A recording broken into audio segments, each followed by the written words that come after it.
Vous êtes à l'abreuvoir de l'actualité. À toutes et à tous, bonsoir et bienvenue. On ouvre cette édition par ce communiqué de la présidence de la République. Visite d'amitié au Rwanda et participation à la cérémonie d'investiture de son Excellence, M. Brice Clotaire Oligui Nguema, président de la République gabonaise. Son Excellence, le général Mamadi Doumbouya, président de la République de Guinée, se rendra à Kigali le 1er mai 2025 pour une visite d'amitié. Par la suite, le chef de l'État assistera à la cérémonie d'investiture de son Excellence Brice Clotaire Oligui Nguema, président élu de la République gabonaise. Les personnalités suivantes sont conviées à la cérémonie de départ qui se déroulera à 8h à l'aéroport international Ahmed Sékou Touré, Monsieur le Président du Conseil national de la transition CNT, Monsieur le Premier ministre, chef du gouvernement, Monsieur le Président des institutions républicaines, Monsieur le ministre secrétaire général de la présidence, Messieurs le ministre directeur des cabinets de la présidence, Mesdames et Messieurs les membres du gouvernement, Messieurs le chef d'état-major général des armées, Messieurs le haut-commandant de la gendarmerie nationale, Messieurs les chefs des états-majors des armées de terre, de l'air et de mer, Mesdames et Messieurs les chefs des missions diplomatiques et consulaires ainsi que les représentants des organisations internationales, Messieurs les directeurs généraux de la police et de la douane ainsi que les conservateurs de la nature, Madame la gouverneure de la ville de Conakry. Conakry, le 30 avril 2025, pour le cabinet de la présidence de la République, la direction du protocole d'État. Dans l'actualité, poursuite de la tournée du Premier ministre, chef de gouvernement, la sensibilisation sur les opérations d'enrôlement du RAVEC est inscrite au premier plan de Santou à Gougoudjé en passant par Bouroual. Les populations sont invitées à s'impliquer activement dans le processus de recensement. Ousmane Bangoura. Le Premier ministre Amadou Ouriba, toujours au contact des populations de l'arrière-pays, en visite à Santou et Broual, dans la préfecture de Télimélé, le chef du gouvernement a invité l'ensemble des citoyens à s'impliquer activement dans le processus d'enrôlement biométrique. Il a ensuite salué le dévouement des équipes d'enrôlement mobilisées sur le terrain, malgré les difficultés rencontrées. Nous avons des difficultés de source d'énergie. Les kits que nous avons, c'est les kits de dernière génération. Dernière génération, au fait, les panneaux qu'on a, les panneaux ne peuvent pas charger tous les périphériques du kit, comme iris, scanner, imprimante, l'empreinte, cela ne peut pas tenir. Nous avons recensé 3647 individus dans le dossier. Le programme de Simandou 2040, c'est de tracer les axes majeurs que nous allons construire ensemble pour que dans 15 ans, que ce que nous disons aujourd'hui puisse être une réalité visible, concrète. Ça, c'est les perspectives. Mais avant d'atteindre le second ou le troisième étage d'un immeuble, il faut qu'il y ait la fondation. La fondation, c'est quoi? La fondation, c'est ce que nous sommes en train de faire. D'abord, recenser, enrôler tous les citoyens et citoyennes de la République de Guinée. Parce qu'un pays qui ne connaît pas ses enfants individuellement ne peut pas se construire dans la durée et dans la pérennité. D'où la nécessité absolue d'encourager et d'amener les populations, à chacun d'entre nous, à avoir son extrait de naissance numérisé qui lui permet d'être enrôlé, d'avoir son nom inscrit dans le fichier électoral et d'avoir son nom pour le fichier des cartes d'identité nationale, d'avoir son nom pour l'ensemble des fichiers, notamment le fichier essentiel qui est le fichier d'état civil. Avant de quitter Télémélé, la délégation conduite par le Premier ministre a tenu à traduire les mêmes messages aux habitants de Sarakali, de Gougoye et de Senta. Partout, les citoyens ont réaffirmé leur adhésion aux idéaux de développement enclenchés par le président de la République, le général Mamadi Doumbouya. Dans la même dynamique, les autorités préfectorales ont exprimé leur détermination à relever le défi. Elles ont assuré que Télémélé atteindra ses objectifs dans les délais impartis et ambitionne de se positionner comme la première préfecture dans la région administrative de Kindia à avoir enrôlé l'ensemble de ses citoyens âgés de 10 ans et plus. Supervision de l'enrôlement biométrique, toujours, on prend la température du côté de Sigiri. Le ministre Ibrahima Khalil Kondé rencontre les populations en présence des autorités locales. Les inquiétudes liées au recensement sont abordées, les avantages aussi rappelés et les critères d'enrôlement redéfinis. Amadou Touré. C'est par la commune urbaine que le ministre de l'administration du territoire et de la décentralisation a commencé sa supervision de l'enrôlement biométrique dans la préfecture de Sigiring. Dans le Bouré, le ministre Ibrahima Khalil Kondé a tout d'abord rencontré ici dans la salle de la Maison des Jeunes la population pour passer son message de mobilisation des citoyens pour le recensement. J'ai dit à la population de Sigiri, à l'attention de toute la population guinéenne, que la gratuité de l'extrait de naissance numérisé est effective. La gratuité de la carte d'identité nationale est effective. Et j'ai dit, quiconque parmi nos cadres demandera 1 franc à payer pour l'extrait de naissance, je leur ai dit que lui, il était un voleur. Le président a payé, lui, il veut encore faire payer la population. J'ai ajouté que les jugements supplétifs anciens sont valables. Cette rencontre de sensibilisation et de mobilisation a connu la présence de l'ensemble des 20 sous-préfets suivis des présidents des délégations spéciales de la préfecture de Sigiring. Une occasion pour la coordination régionale du PNR avec de Cancan d'apporter certaines précisions. Les kits sont arrivés, le nombre de kits demandés, à peu près, nous avons les 99% des kits sont arrivés. Pour le déploiement, nombreux sont des kits qui sont déjà sur le terrain, qui sont en train de fonctionner. Il y a des petits réglages à faire. Les erreurs techniques aussi qui sont là sont en train d'être prises en compte. Chaque problème qu'on nous a remonté, moi, je fais remonter au ministre, nous avons trouvé la solution à ces problèmes. Nous sommes très fiers de lui parce qu'il est à notre écoute. Le ministre Ibrahima Khalil Kondé a aussi rencontré l'autorité morale de Bouré pour transmettre à celle-ci les salutations du président de la République et expliquer aux sages de la préfecture l'objet de sa présence. Il a ensuite visité quelques points de recensement de la commune urbaine avant d'entamer sa tournée de supervision, de sensibilisation et de mobilisation des citoyens dans les collectivités rurales de Sigiring. Ça se passe ainsi en Dzérékoré. Le ministre Sedi explique le bien fondé de l'enrôlement biométrique. Les populations de Zali sont à l'écoute. Un moment de partage pour le succès des opérations. Mohamed Salioupaï. L'objectif principal de cette initiative est de garantir la réussite du recensement biométrique en s'appuyant sur l'engagement actif du corps enseignant, des agents de santé, ceux des forces de sécurité et de défense, tous conscients de leur rôle dans la société. Je suis très content parce que le recensement c'est très important dans un pays. Si la population n'est pas recensée, on ne connaît pas le de la population. Et aussi, cet recensement permet aussi d'avoir une grande importance sur ceux qui vont voyager. Ça va les permettre de gagner vite leur papier de voyage. De façon globale, les choses se passent normalement. Seulement vu que en forêt, donc la saison pluvieuse a commencé, ce qui nous fatigue donc c'est les panneaux solaires qu'on nous a envoyés.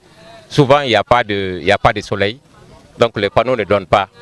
Donc nous demandons donc aux autorités de nous aider donc à avoir des petits groupes pour que au cas où nous n'avons pas le soleil, donc qu'on puisse donc utiliser ces groupes électrogènes là. À travers cette démarche, le ministre de l'enseignement préuniversitaire entend obtenir une forte mobilisation dans les établissements scolaires ainsi qu'au sein des communautés. Aujourd'hui, on est avec toutes les autorités, mais prochainement, je reviendrai tranquillement voir comment ça se passe, comment les populations participent, comment les agents recenseurs sont à la disposition de la population, parce que c'est leur rôle.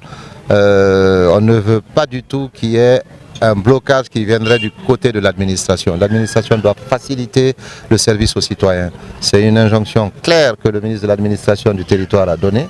Il faut que les agents recenseurs se mettent à la disposition de la population. Cette tournée traduit la volonté du gouvernement de s'assurer que chaque citoyen éligible soit recensé en mettant l'accent sur les populations éloignées où l'information peut parfois circuler difficilement. Le ministre exhorte ainsi tous les cadres de l'administration à jouer pleinement leur rôle pour garantir le succès de cette opération d'envergure nationale. Hors du pays, la Guinée passe son 4e examen périodique universel.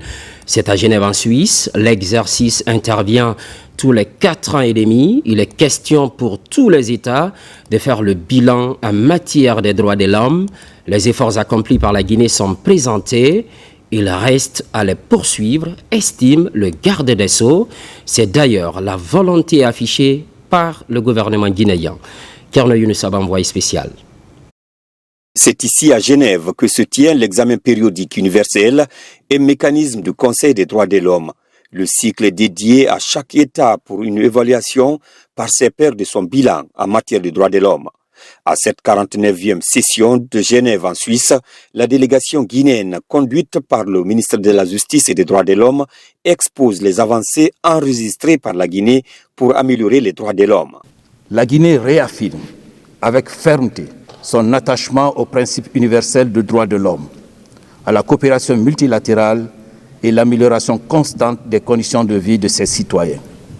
Le processus de l'EPU constitue pour mon pays une opportunité importante de dresser un bilan de nos progrès, de nos défis et de renforcer nos engagements envers nos obligations internationales. L'examen périodique universel auquel nous sommes soumis au titre de notre 4e passage cette année est marqué par la prise de responsabilité le 5 septembre 2021 des forces de défense et de sécurité sous l'égide du Comité national de rassemblement pour le développement, CNRD, ayant à sa tête le général Mamadi Doumbouya.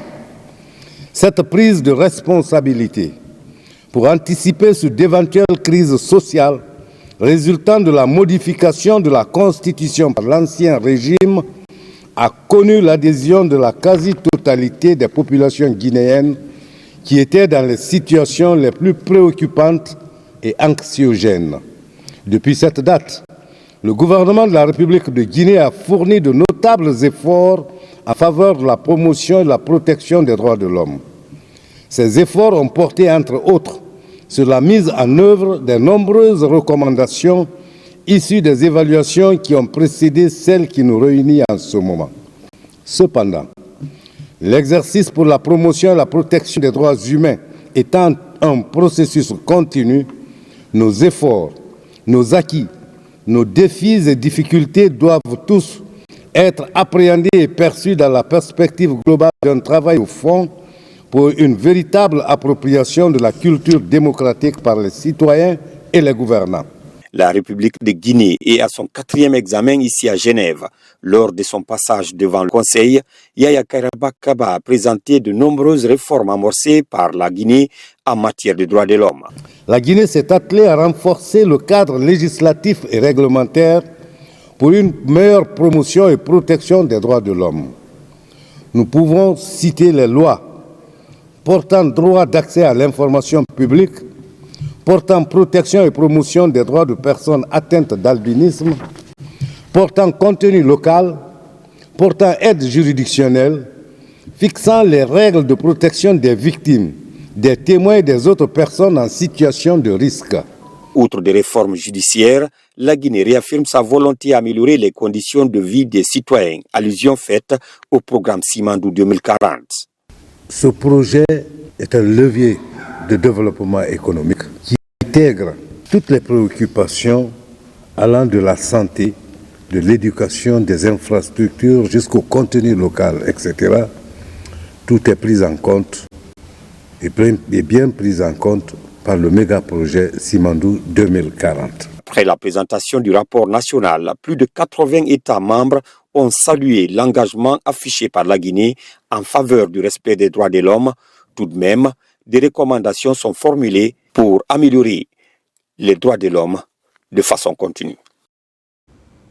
Restons à l'international. Brazzaville, ouverture ce mercredi de l'Assemblée ordinaire du réseau africain des institutions et fonds de formation professionnelle de l'Afrique. La Guinée brille par sa présence à cette 16e assise.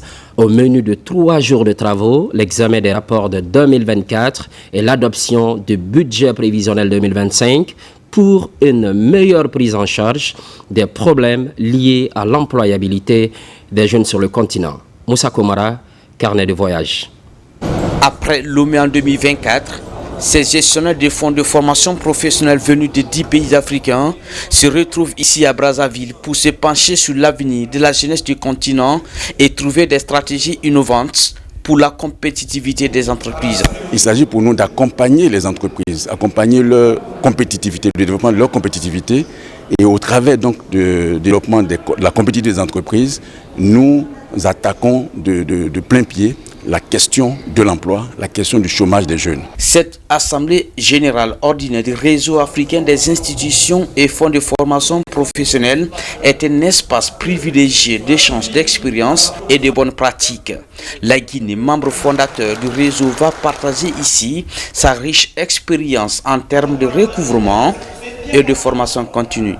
On est venu pour apprendre des autres, pour consolider les acquis et surtout pour échanger les pratiques qui existent de part et d'autre, pour améliorer et former un outil d'accréditation des organismes de formation, ce qui est très très important pour pouvoir travailler dans les 12 pays. Pour la promotion de l'employabilité et l'apprentissage de sa jeunesse, ces gestionnaires de fonds se propose de redéfinir le financement des formations qualifiantes et professionnelles.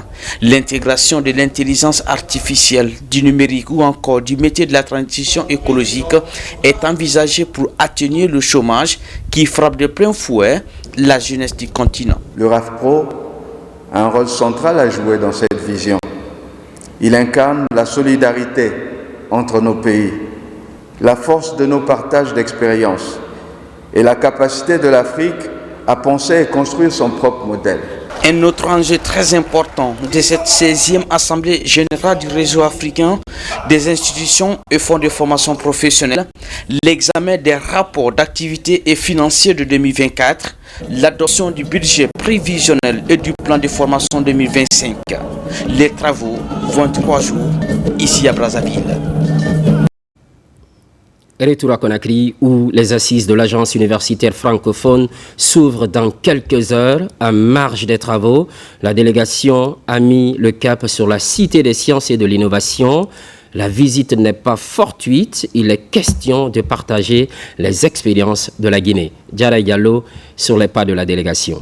Voici une nouvelle dimension dans le renforcement des axes de coopération. L'une des matérialisations de cette volonté du CNRD se joue ici à la Cité des sciences et de l'innovation. Alpha Bakar Bari est en compagnie de ses homologues de la francophonie et d'autres acteurs de l'enseignement. Ils sont venus visiter cette infrastructure des sciences et de l'innovation en chantier. Le projet de la Cité des sciences et de l'innovation, c'est une initiative du président de la République pour apporter un soutien considérable à la recherche et à l'innovation dans notre pays. L'expérience que nous avons de l'implantation de cette cité intéresse les homologues, intéresse les partenaires.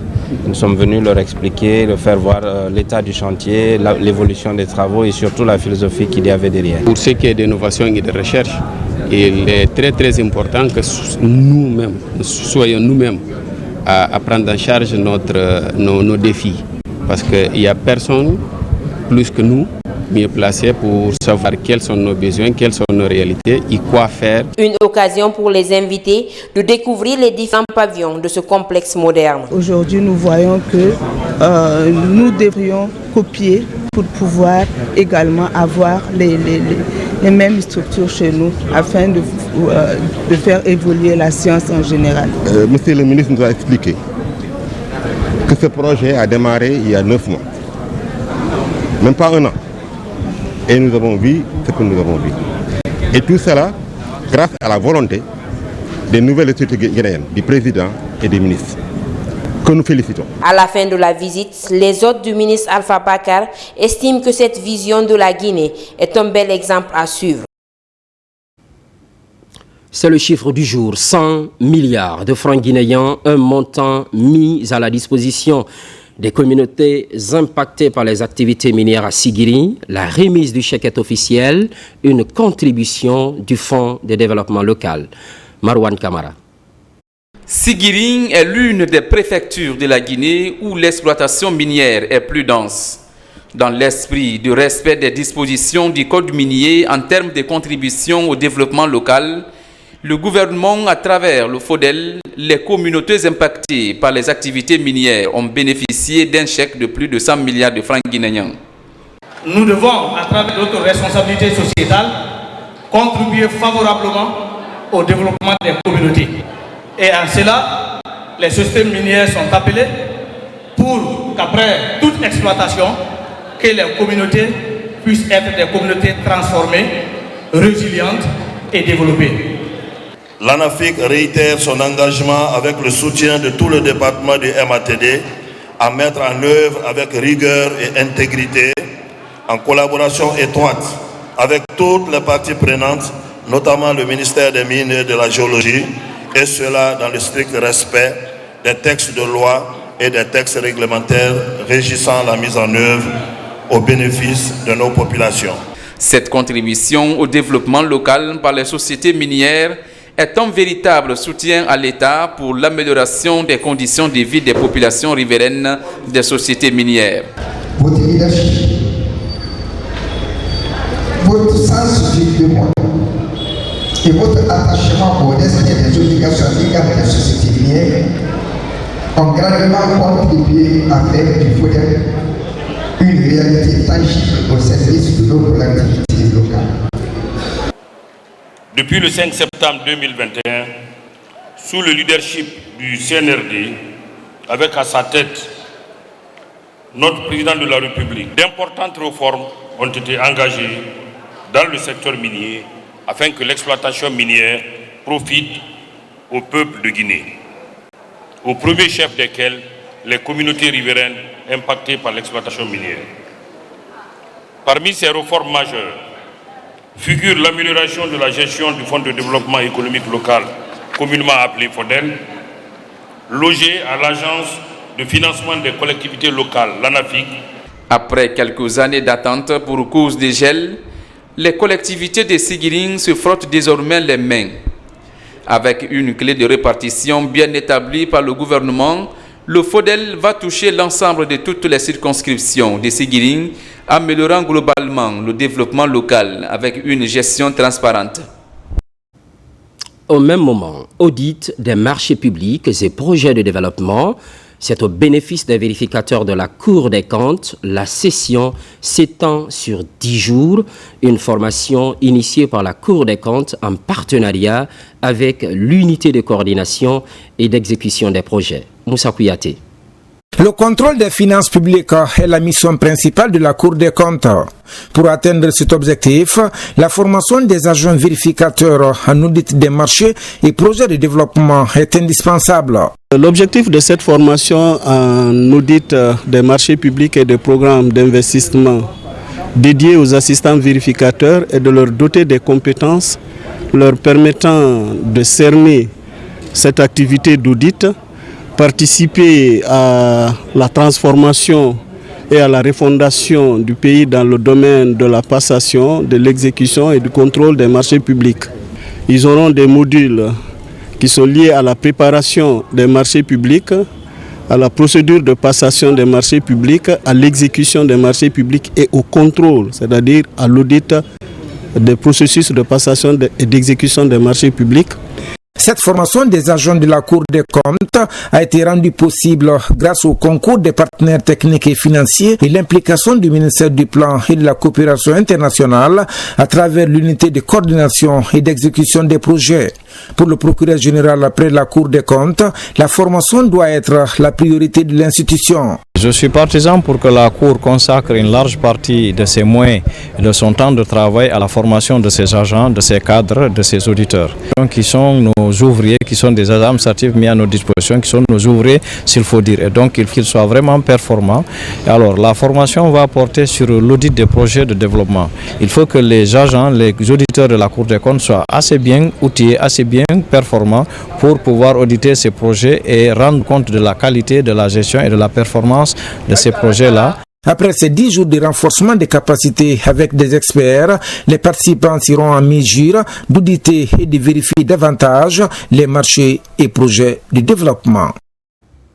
Sur tout autre plan, Hajj 2025, le succès de ce périple religieux se prépare déjà. Les bonnes initiatives se multiplient dans ce sens, comme l'encadrement et la sécurisation des pèlerins.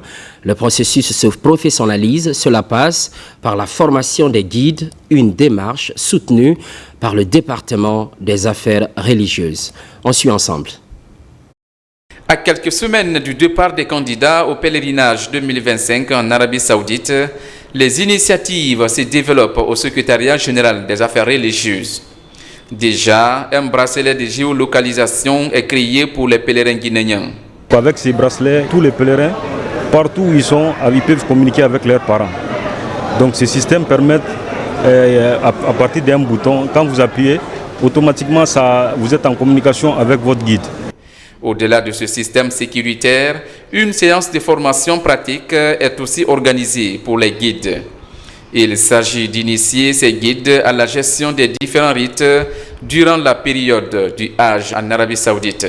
Le président de la République nous a instruit, à travers son Premier ministre, de faire en sorte que la Guinée soit parmi les meilleurs pays organisant le pèlerinage pour le bien-être des pèlerins, de façon générale des pèlerins du monde entier, et plus particulièrement ceux et celles de la Guinée.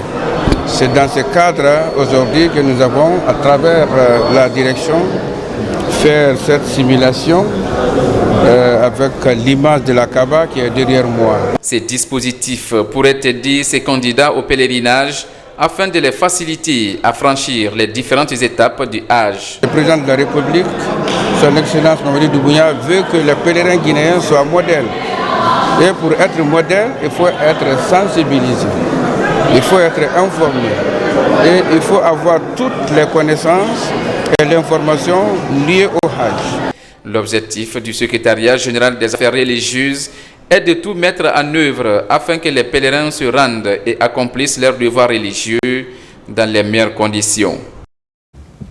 Religion encore, la mobilité se renforce pour les fidèles catholiques, notamment les pèlerins de retour de Bofa pour Conakry. Le chef de l'État, général Mamadi Doumbouya, met à disposition une dizaine de bus, un acte de générosité favorablement accueilli. La cérémonie s'est tenue ce jeudi. Aboubakar Kamano, Bakari Bambakonde. En plus de ses qualités exceptionnelles d'homme d'État, le président de la République, le général Mamadi Doumbouya, se distingue également comme un bienfaiteur public. Une fois de plus, le chef de l'État guinéen a laissé parler son cœur.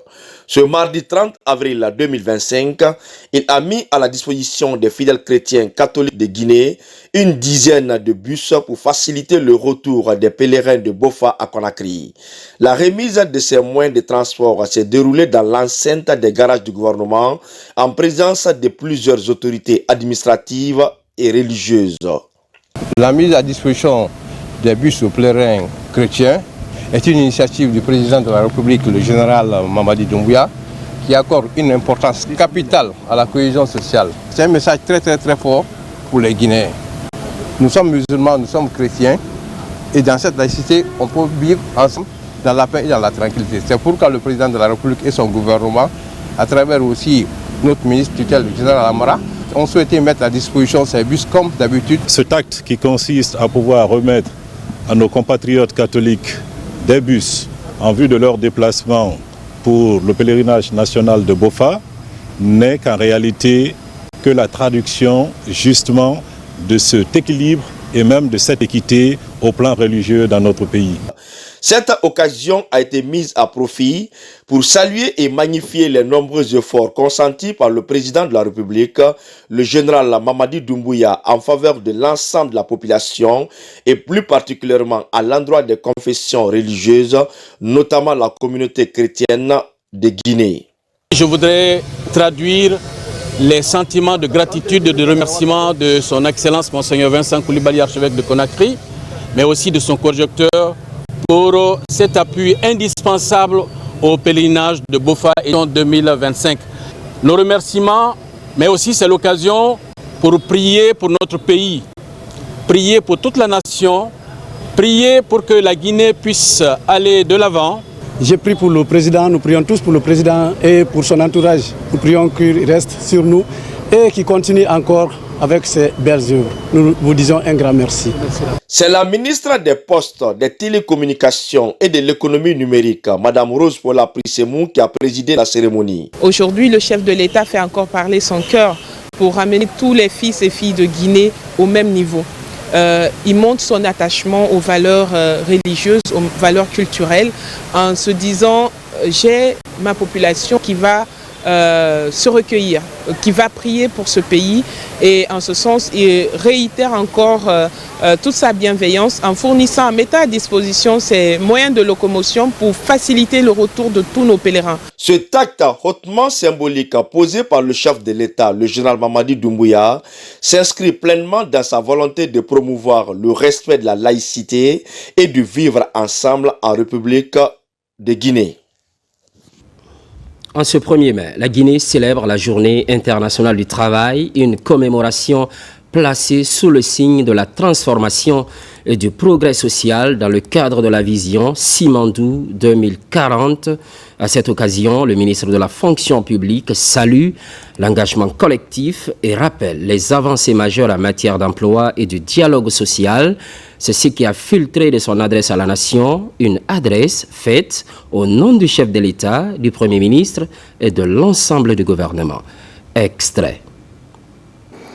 Travailleuses, travailleurs de Guinée, à l'heure où notre pays engage résolument son destin vers un avenir prospère, avec la mise en œuvre du programme Simandou 2040, la fête internationale des travailleurs, couplée avec la célébration du travail en 2025, prend une signification toute particulière. Simandou 2040 est notre vision commune pour bâtir une Guinée émergente, prospère et économiquement plus souveraine. Nous savons que cet objectif ambitieux ne saurait être atteint sans une main-d'œuvre compétente, épanouie, protégée et engagée. Depuis le 5 septembre 2021, notre pays s'est résolument engagé sur la voie de réformes structurelles et des progrès importants ont été enregistrés grâce à la vision audacieuse du chef de l'État. Il s'agit de la revalorisation salariale de 35% accordée aux fonctionnaires, apportant ainsi une réponse concrète aux attentes de nos agents publics. La revalorisation des primes de fonction dans l'administration publique, tant au niveau central qu'au niveau local. Le recrutement massif de 20 000 nouveaux fonctionnaires a été effectué pour renforcer les capacités de notre administration publique. La couverture médicale en faveur des agents de l'État en activité et des retraités. La création de plus de 50 000 emplois sur le méga-projet Simandou. L'enregistrement de 4 000 nouveaux adhérents à la Caisse nationale de sécurité sociale, traduisant notre volonté d'inclusion et de justice sociale. Cerise sur le gâteau, ce communiqué du ministre du Travail et de la Fonction public, conformément aux dispositions du décret D 2022-0526 PRG CNRD SGG du 2 novembre 2022 modifiant le décret D 250 PRG SGG du 1er août 1995 concernant les fêtes légales en République de Guinée, le ministre du Travail et de la Fonction publique porte à la connaissance des travailleuses, travailleurs et agents des secteurs publics, mixtes et privés que la journée du jeudi 1er mai 2025, journée internationale des travailleurs et fête du travail, est déclarée fériée, chômée et payée sur toute l'étendue du territoire national. Le ministre du Travail et de la Fonction publique profite de cette heureuse occasion pour souhaiter une bonne fête à l'ensemble des travailleuses et travailleurs. Signé Faya François Bourneau.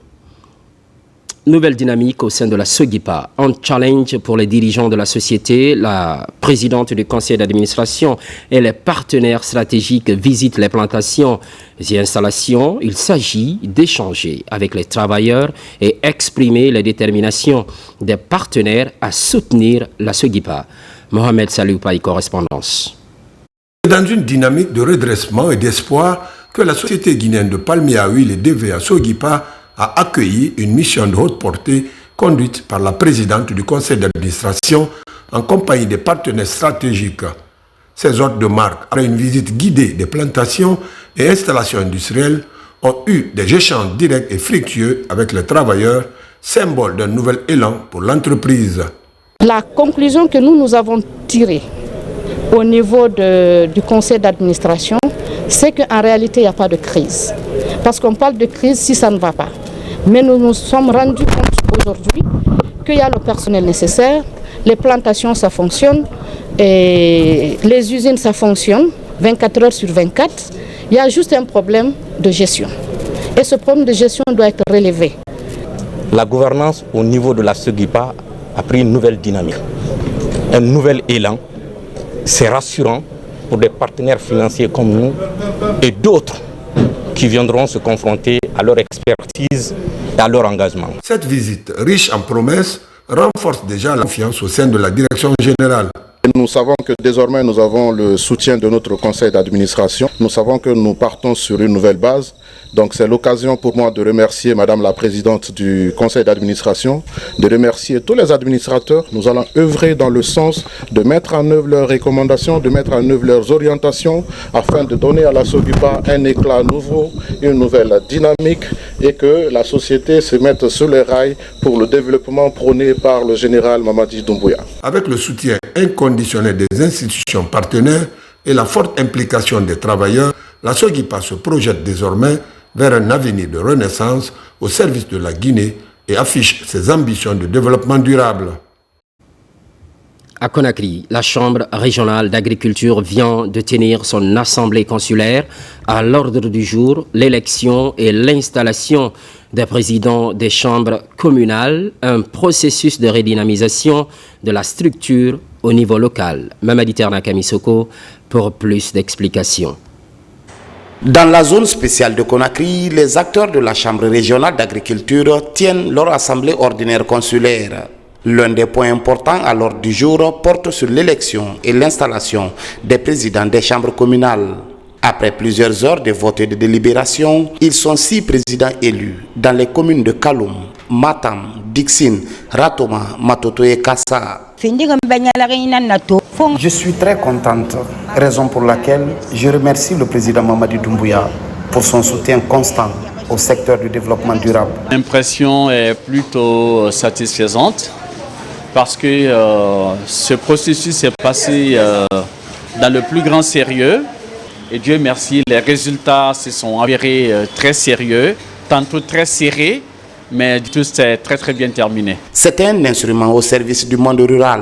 La Chambre nationale d'agriculture joue un rôle d'interface entre le gouvernement, les partenaires techniques et le monde paysan. L'installation de ces démembrements vient ainsi combler un vide qui existait jusque-là. Cette fonction est noble, mais exigeante. Elle vous placera au cœur des préoccupations des agriculteurs, des éleveurs, des pêcheurs, des agroforesteries, transformateurs et commerçants du secteur agricole. À partir d'aujourd'hui, la Chambre pourra vraiment jouer son rôle d'interface parce que la Chambre nationale d'agriculture de Guinée et tous ses démembrements constituent auprès des pouvoirs publics des organes consultatifs sur toutes les questions d'intérêt agricole. C'est notre rôle. Alors nous allons pouvoir jouer désormais ce rôle correctement. Le processus d'installation des démembrements va se poursuivre. Conakry vient ainsi emboîter le pas à Farana, Zéré. On met le cap maintenant sur la plage de Tayaki dans la commune de Somphonia. Cet espace balnéaire est de plus en plus sale aux yeux des visiteurs. Vous allez le constater également. L'opération d'assainissement est lancée par le Salon des étudiants entrepreneurs, une initiative qui va dans le sens de la valorisation des sites touristiques. Karim Kamara. À l'université française Case Academy de Ratoma, c'est parti pour un voyage écologique. Après 40 minutes de route, ces étudiants arrivent sur la belle plage de Tayaki, commune de Somphonia. Dans la foulée, ils se déploient sur les 7 km de sable fin que constitue ce lieu touristique par excellence. Objectif, débarrasser l'une des perles de Conakry des ordures et autres déchets. Il y a quelque temps, nous sommes venus avec l'académie sur cette plage et nous nous sommes rendus compte qu'elle était belle mais très sale. Il était prévu d'organiser un bootcamp ici. On s'est dit pourquoi pas essayer de la nettoyer pour qu'elle soit encore plus belle. Et cette initiative, je suis sûre, plaira à la nature. Le message qu'on veut faire passer, c'est aussi de dire que c'est notre planète, il faut qu'on en prenne soin, il faut que chacun ramasse ce qu'il jette par terre. Et si on commence par montrer l'exemple avec des jeunes étudiants, alors tout le monde peut nettoyer et assainir devant chez lui pour que Conakry redevienne la perle qu'elle était. Cette opération d'assainissement est portée par le Salon des étudiants entrepreneurs. Dans une ambiance festive, ces jeunes pousses se fixent l'objectif de donner le ton d'une aventure dénommée « Zéro ordure » sur la plage de Tayaki. Comme la mission du salon, c'est inspirer, accompagner les jeunes, être des futurs entrepreneurs, les futurs responsables du pays. Donc nous sommes là pour nettoyer un peu la plage. Donc c'est aussi un moyen pour nous de sensibiliser que chaque jeune aussi est responsable de son écosystème. Dès qu'on a reçu le courrier, et on a reçu des instructions fermes de la part de Madame la Présidente de la délégation spéciale à accompagner avec tous les moyens possibles cette initiative. C'est une activité citoyenne qui va continuer et qui va se perpétuer tant que nous sommes là. Cette journée d'assainissement vise à toucher la conscience collective dans le cadre de la valorisation de la plage de Tayaki et elle constitue la première des activités prévues dans l'organisation du Salon des étudiants entrepreneurs qui se tiendra du 1er au 3 mai 2025. Développement local. Déjà, les populations de Sigiri peuvent se frotter les mains. Plusieurs ouvrages de franchissement sont prévus dans cette préfecture de la Savane. Le lancement des travaux est effectif. Une initiative présidentielle de désenclavement de la ville aurifère. Jamokaba.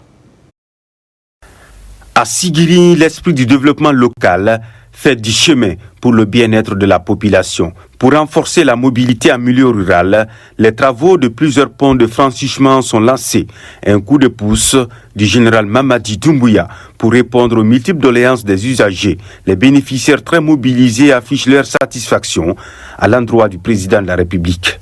Je profite de la pose de la première pierre de la construction du pont sur la rivière Mia, qui est intégré dans un programme sous-régional qu'on appelle le fleuve Sénégal. Nous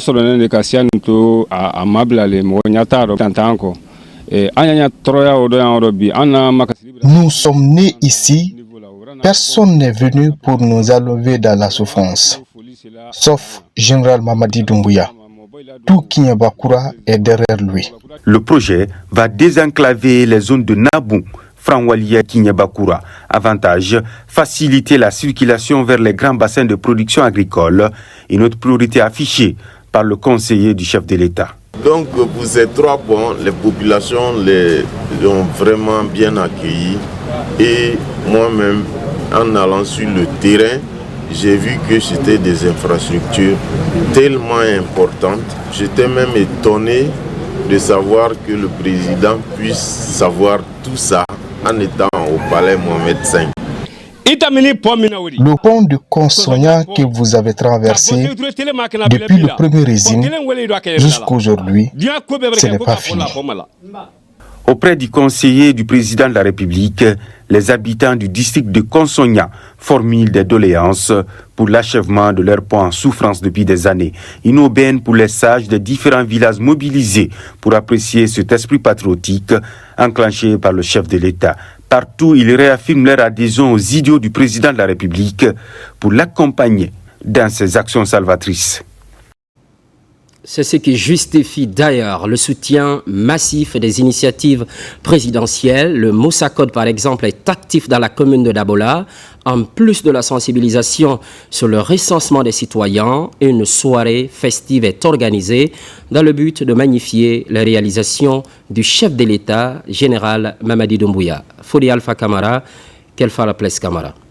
Le Moussa Code, un soutien de premier rang pour l'accomplissement des idéaux de refondation du général Mamadi Doumbouya, est actif dans la commune urbaine de Dabola. Dans une atmosphère empreinte de convivialité, le mouvement a débuté par des salutations respectueuses envers les notables de la ville, avant de procéder à une grande soirée de Mamaya.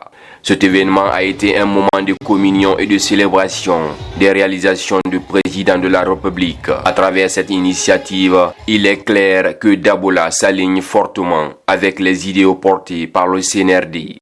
Je voudrais vous rassurer et vous certifier que Dabola est dans l'esprit du CNRD et nous sommes prêts à accompagner le général de corps d'armée Mamadi Doumbouya dans sa quête de refondation. Dans cette même optique, le mouvement Saran-Chérif pour la continuité du général Mamadi Doumbouya Moussa Code s'engage activement à sensibiliser la population. Que cette Mamaya soit le reflet de notre détermination collective à avancer ensemble. Et en plus, le rêve principal primordial du président de la République, c'est tous les Guinéens qui doivent se donner la main pour le recensement. Il faut que le président termine ce qu'il a commencé, il faut qu'on se recense. Le Moussa Code joue un rôle central dans la dynamique de refondation, agissant comme un pont entre les aspirations du général Mamadi Doumbouya et la volonté ferme de la population guinéenne d'accompagner le chef de l'État.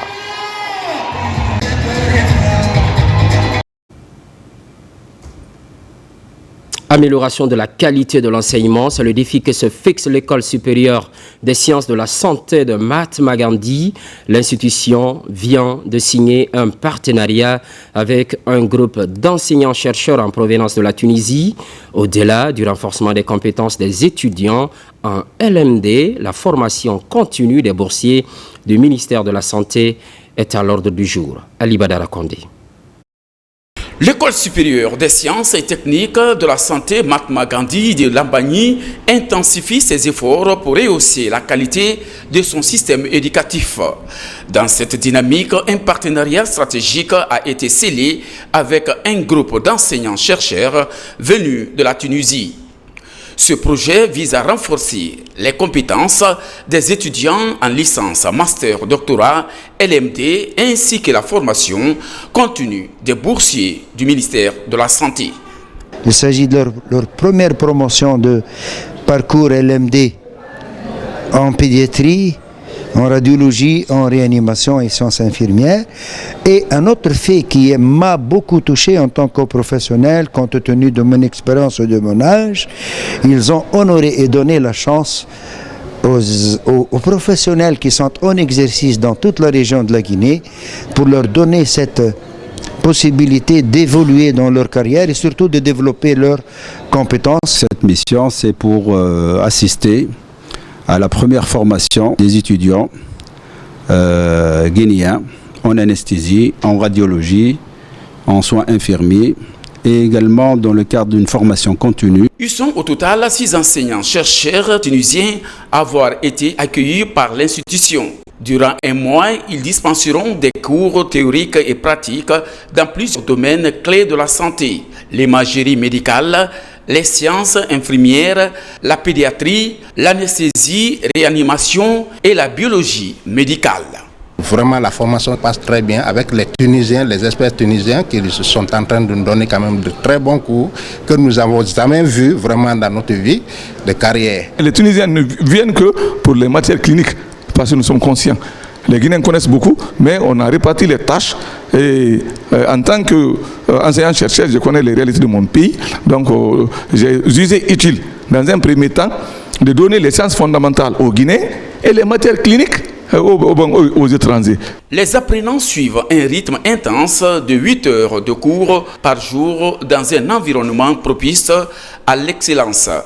L'école Mahatma Gandhi dispose en effet de laboratoires modernes et de salles de simulation équipées de matériel de pointe, offrant ainsi des conditions optimales pour une formation pratique de qualité. À Timbo, dans la ville Carrefour, l'école primaire reçoit une importante quantité de kits scolaires. C'est un geste de l'ONG Le Prince en partenariat avec le département de l'enseignement préuniversitaire. La remise de cette dotation a fait l'objet d'une mobilisation. Mamadou Paté-Baldé. Depuis l'arrivée du CNRD au pouvoir le 5 septembre 2021, l'école primaire de Timbo ne cesse d'enregistrer des performances considérables en matière de taux de scolarisation. C'est dans cet élan que l'ONG Le Prince, en partenariat avec le ministère de l'enseignement préuniversitaire et de l'alphabétisation, a offert aux élèves de cet établissement un important lot de kits scolaires. Quelles sont les instructions que le chef de l'État a données au niveau du développement de l'acte de l'éducation. Un autre a dit, tant vaut l'école, tant vaut la nation. Nous savons aussi que dans le programme Simandou 2040, un axe très fort est affecté pour le développement de l'éducation. Nous nous inscrivons dans ce cadre pour pouvoir participer en tant que citoyens au développement de notre éducation dans notre pays. L'école primaire de Timbo est l'une des plus vieilles écoles du pays. Fondée en 1888 par l'administration coloniale, dont le premier directeur fut Galin. Depuis cette date, cette école a formé plusieurs cadres guinéens, dont le père de El Hadj Saiflaye Diallo. Au nom de 958 élèves, les 15 enseignants, dont 8 contractuels communautaires, les parents d'élèves de l'école primaire de Timbo, de renouveler leur disponibilité pour le rayonnement du système éducatif. Nous vous tenons promesse que ce don de manuels scolaires hautement symbolique, octroyé par l'ONG Le Prince en collaboration avec le MEPUA, à l'honneur de son Excellence le général Mamadi Doumbouya, sera utilisé à bon escient au bénéfice des élèves de Timbo. Bien garder cette manuel scolaire-là et le remettre à mes enfants pour les bergeries et pour leur connaissance. Nous sommes très fiers et nous remercions les donateurs. Avec la volonté politique du chef de l'État, le général d'armée Mamadi Doumbouya, ces kits scolaires constituent donc des outils indispensables pour offrir aux apprenants un enseignement de qualité dans le but de préparer ces tout petits à l'orée du projet Simandou 2040. Cette action que vous venez de poser s'inscrit en droite ligne avec la politique du gouvernement dirigée par le Premier ministre M. Amadou Oriba, sous le leadership de son Excellence le général Mamadi Doumbouya, président de la République, chef de l'État, chef suprême des armées, pour lequel l'éducation est la priorité des priorités pendant cette période transitoire de notre pays. Pour réussir ce pari de refondation de notre pays, il nous faut une éducation de qualité qui rime certes avec la réalisation des infrastructures et des équipements scolaires, l'installation des cantines scolaires, la formation des formateurs, mais surtout l'octroi des manuels scolaires aux élèves. Avec le recrutement de nouveaux enseignants, la mise à disposition des tablettes et la construction des logements pour les enseignants de Timbo, le président de la République prouve à suffisance sa volonté et son ambition de qualifier l'école guinéenne. Merci pour votre obligeante attention. Merci également à l'ensemble de la rédaction et aux équipes techniques. L'actualité évolue en Guinée, notre paradis, terre de richesse et d'innovation. Les programmes se poursuivent. À très vite.